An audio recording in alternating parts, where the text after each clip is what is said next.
Hello, and thank you for your invitation at the 30th Conference of the Working Group Sustainability and Soil Protection. The title of my presentation is The History and Consequences of Human Nature Connectedness in an Unfriendly Political Context.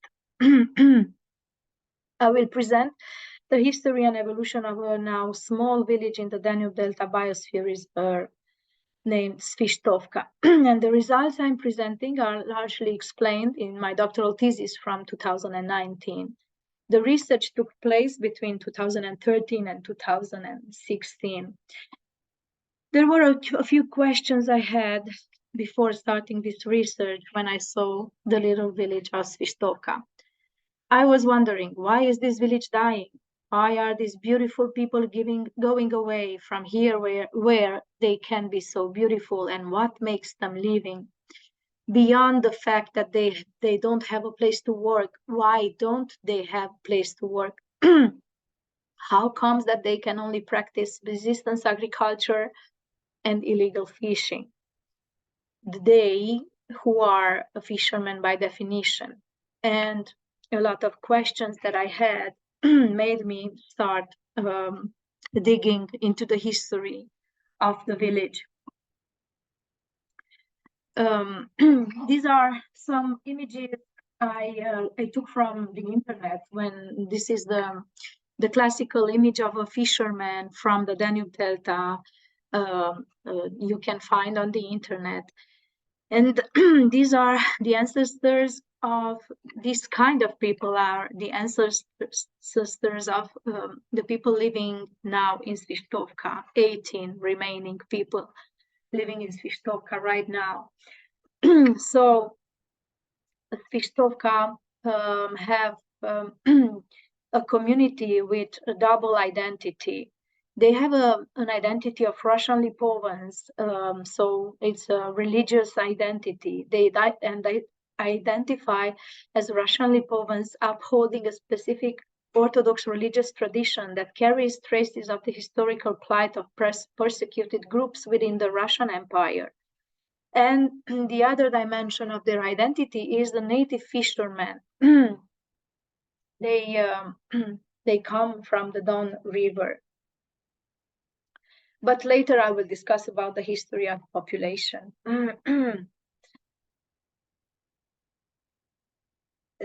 These are two images, very recent images, photos taken by Vasile Sergeyevich Servov, which is one of the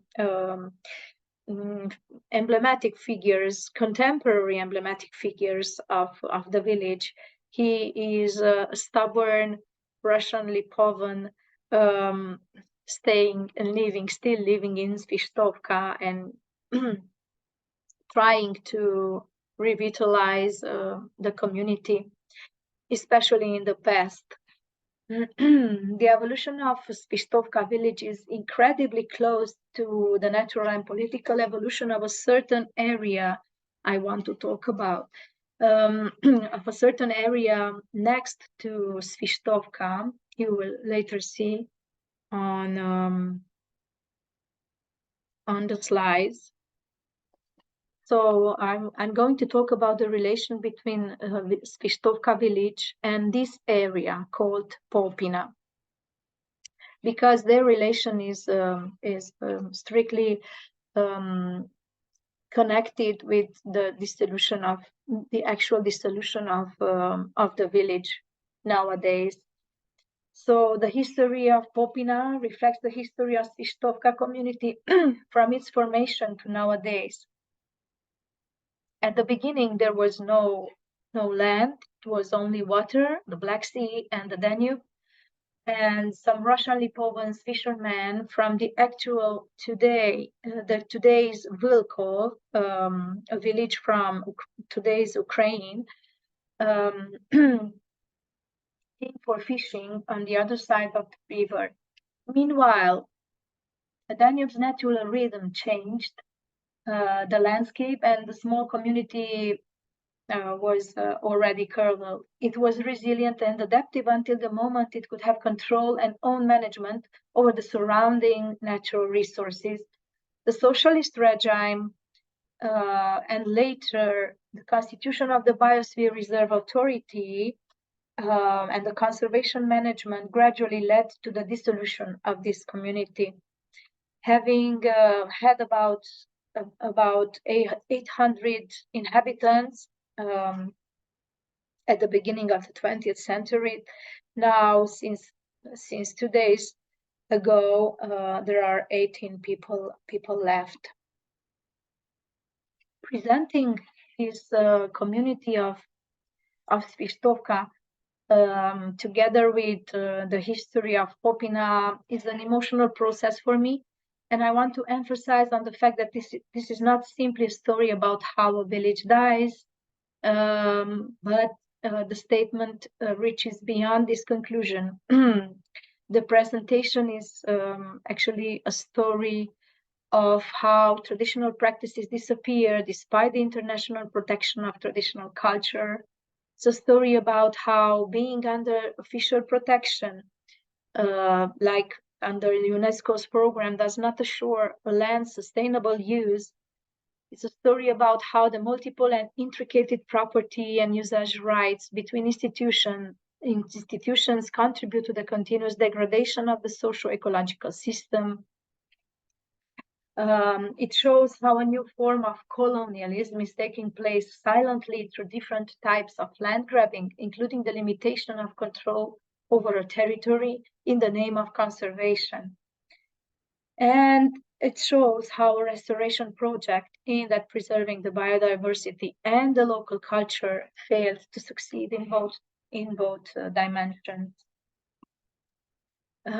So the village is important because it underlines and it puts light on some silenced people.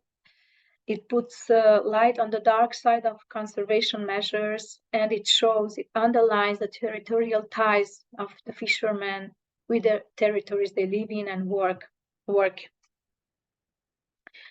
Here is Svištovka in the northeast of the Danube Delta Biosphere Reserve. The Danube, the Kilia arm, is also a natural border with today's Ukraine. And Popina, as I said before, is this area formed in almost 200 years, a piece that is a result of sand deposit of the Danube Kilia's arm. The condition from the middle of the 19th century, when it was only the Black Sea here instead of Popina, the conditions were ideal for fishing, and they were encouraging people from Vilkova to settle down here. Comparing these two maps at a distance of 171 years, we can see this spectacular evolution of the Danube here. It came until here, and this is the sand deposits resulting in today's Popina. We can have another look on this map showing the shoreline. So the red line is in the middle of the 18th century, and we have this land deposit, and also here in the north, in Ukraine, in today's Ukraine, we have a lot of sand deposits. But we are interested in this area, and here is Svištovka. The population in Svištovka is decreasing. In 1992, there were 164 inhabitants, while today there are 18.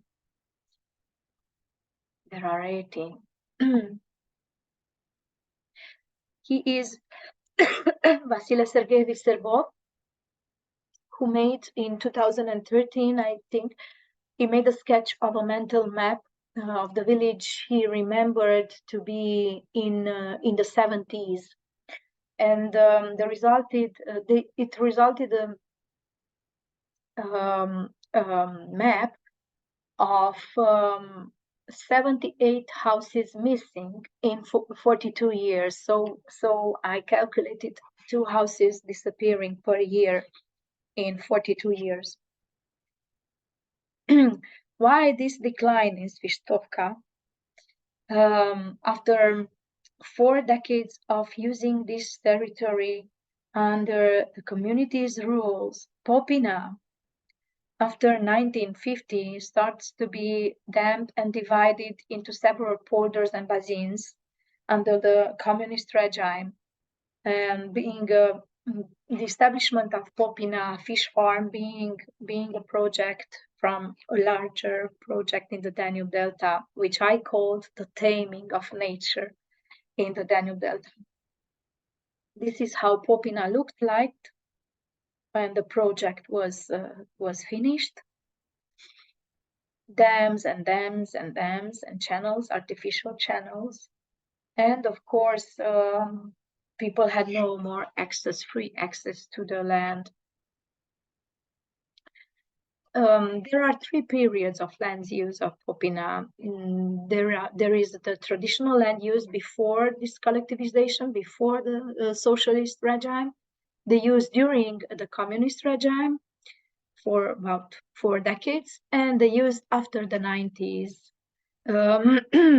The best period for Svištovka was, of course, during this traditional land use. This traditional way of using the land involved joint use of the land by the inhabitants and the neighboring villages. It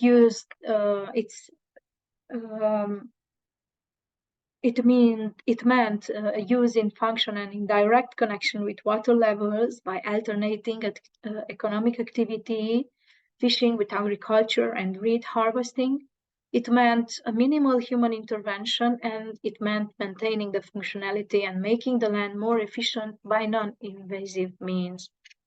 During this period, Popina had the role of an important fish reservoir and the only fish breeding place on the Black Sea coast between Kilia and Sulina branches. It was one of the most important fishing places in Danube.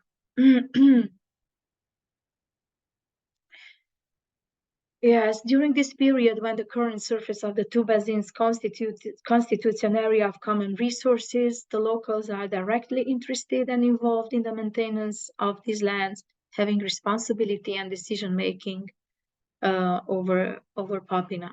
The second period, the construction of the Popina farms, means the state control and locals becoming employees without property rights. It means extensive transformation for fish farming. It means fish ponds, artificial fish ponds. It means that it does not take into account the natural rhythm and flows of the Danube. Meadows are becoming fish ponds, so this means a loss of important part of common pasture and natural fishing place. And as I said, loss of properties for some people. The third period, that of after the 90s, is when the Danube Delta officially becomes the Danube Delta Biosphere Reserve under the protection of UNESCO, and the Danube Delta Biosphere Reserve Authority has to manage a few ecological reconstruction programs, among which Popina Fish Farm, the former Popina Fish Farm, is one of the ecological restoration points in the Delta.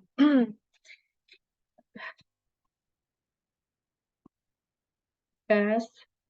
But the first who made an intervention after the 1994, the ecological reconstruction were actually, again, the locals in Svistovka.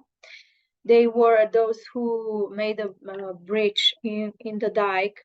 So there was a period of about 10 years when fishing was again okay in the area, until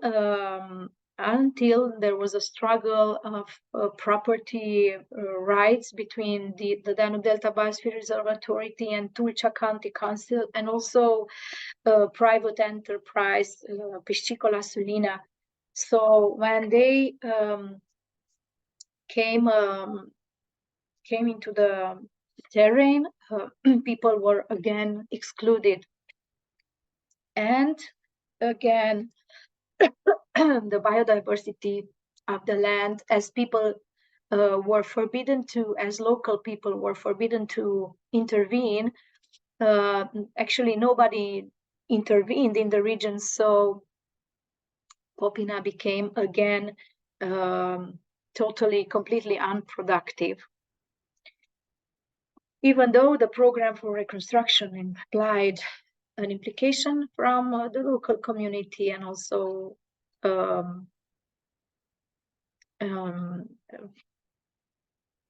increasing biodiversity in the region.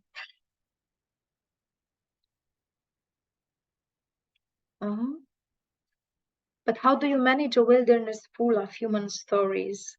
This is a philosophical question put by the geographer William Cronon, because I think this was one of the main issues when the Danube Delta Biosphere Reserve Authority had to reconstruct the former fish pond. It became a wilderness, indeed, full of human stories. But who are the people left? They are the descendants of the Russian Lipovans, whose ancestors settled in region as early as the 17th century. They are commonly referred as the Old Believers. This group emerged as a response to the reforms within the Orthodox Rite of the Russian Empire, leading to a significant schism in Russian society. The Old Believers are unique in that they are the only ones who have preserved certain elements of the old religious practices.